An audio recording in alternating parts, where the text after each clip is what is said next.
En question principale, Madame la députée de Marguerite-Diouville. Monsieur le Président, nous avons encore une belle preuve ce matin qu'on peut faire ce qu'on veut avec les statistiques, surtout quand ça nous avantage. Quand ce n'est pas pour améliorer le taux de décrochage, c'est pour sauver de l'argent. 50 écoles situées dans les quartiers les plus pauvres de Montréal ne sont plus considérées défavorisées par le ministère de l'Éducation. Pourtant, selon les enseignants et le milieu qui vit cette réalité, ce n'est pas vrai que du jour au lendemain, la clientèle a changé et que les besoins ont diminué. L'impact est immense pour ces écoles. Des services essentiels aux élèves défavorisés sont menacés d'être coupés. Pourquoi la ministre de l'Éducation a-t-elle changé le calcul de l'indice de défavorisation? Pour épargner de l'argent? Pour améliorer le portrait? Ou toutes ces réponses sont bonnes?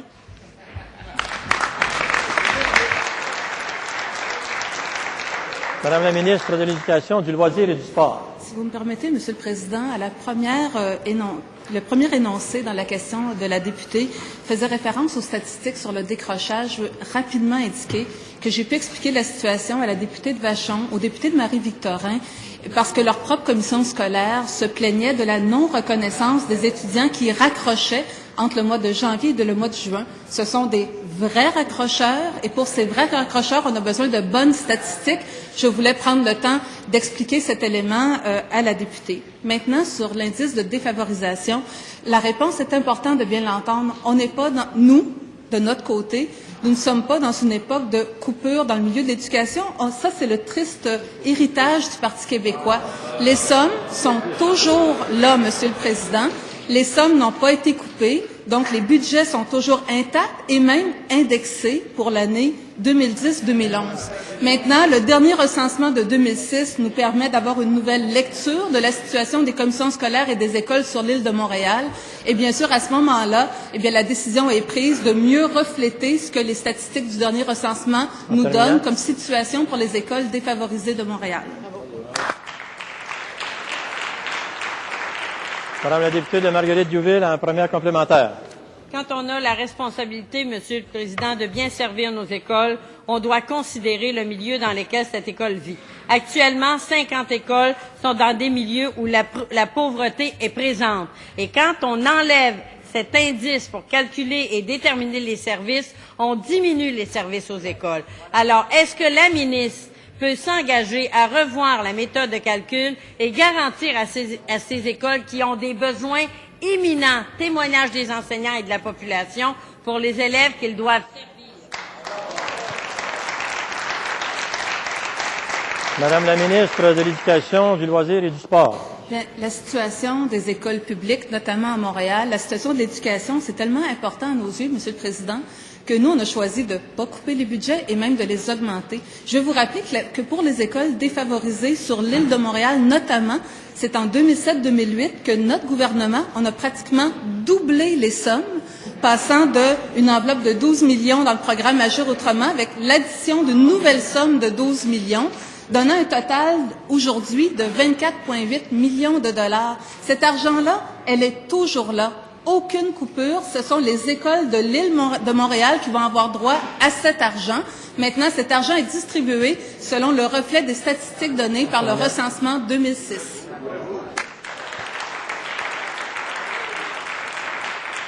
En deuxième complémentaire, Madame la députée de Marguerite-Diouville.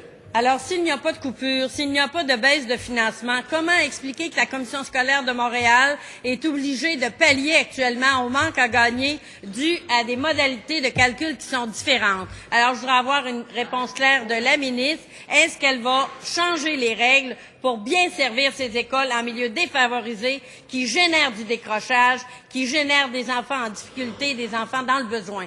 Quand on veut servir l'école, enrayer le décrochage, il faut être en mesure de donner les besoins pour les défis qu'on a.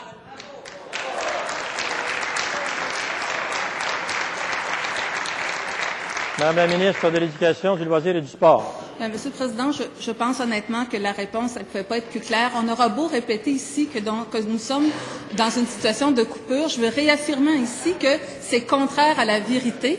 Nous avons augmenté les budgets pour les écoles défavorisées sur l'île de Montréal. Les budgets sont toujours là, bien sûr. Donc, sur l'île de Montréal, pour l'ensemble des écoles, les budgets sont intacts et toujours là. J'ai reconnu qu'à la lumière des indices du dernier recensement 2006, il y a eu un nouveau calcul de la distribution de ces enveloppes. Sensible à la situation que décrit la députée, nous avons même prévu une année de transition, c'était l'année dernière, où les écoles ont eu droit à une part de leur budget. Donc, c'est une situation connue, mais c'est la même enveloppe budgétaire distribuée auprès des écoles défavorisées de l'île de Montréal.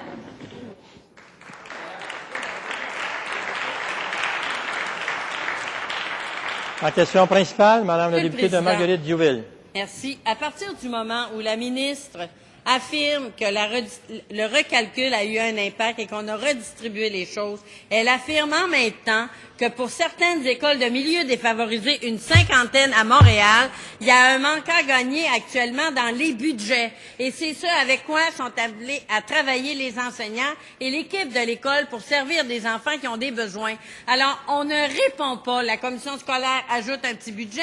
C'est donc dire qu'on confirme que les budgets ont été coupés à cause de cette redistribution avec de nouveaux critères. Est-ce que la ministre peut s'engager à protéger ces écoles de milieux défavorisés?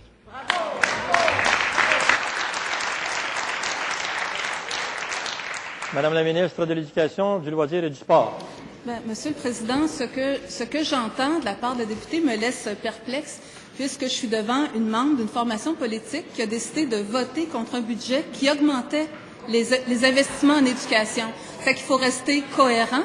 Nous avons augmenté, nous avons toujours, systématiquement, nous, année après année, augmenté les budgets dans le réseau de l'éducation et notamment pour les écoles publiques. Année après année, ils ont voté contre ces augmentations de budget. Donc, on plaide pour un peu de cohérence. Maintenant, je vous le dis, les enveloppes sont restées intactes. S'il y avait 24,8 millions de dollars pour les écoles défavorisées sur l'île de Montréal, cette somme, elle est toujours là, distribuée auprès des écoles défavorisées de l'île de Montréal, selon les indices donnés, notamment par le dernier recensement 2006.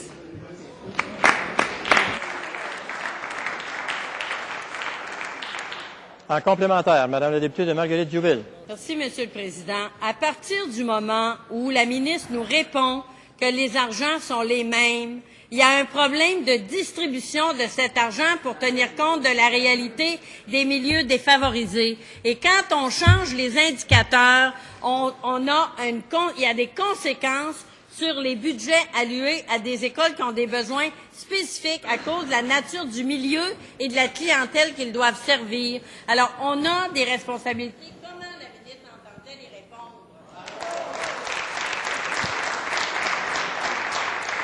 Madame la ministre de l'Éducation, du loisir et du sport. Monsieur le Président, je pense que la députée doit se rendre à l'évidence avec moi que c'est un travail qui est fait avec le Conseil de gestion de la taxe scolaire de Montréal. C'est aussi un travail qui ensuite relève des commissions scolaires. Elle doit se rendre à l'évidence, elle doit reconnaître que les budgets n'ont pas été imputés, les budgets sont intacts et même indexés. Elle doit donc reconnaître que dans ces nouvelles modalités, à la lumière du dernier recensement 2006, il y a des gagnants. Il y a donc des écoles qui voient leur budget augmenter ou de nouvelles écoles qui reçoivent des nouveaux budgets à la lumière des indices de défavorisation.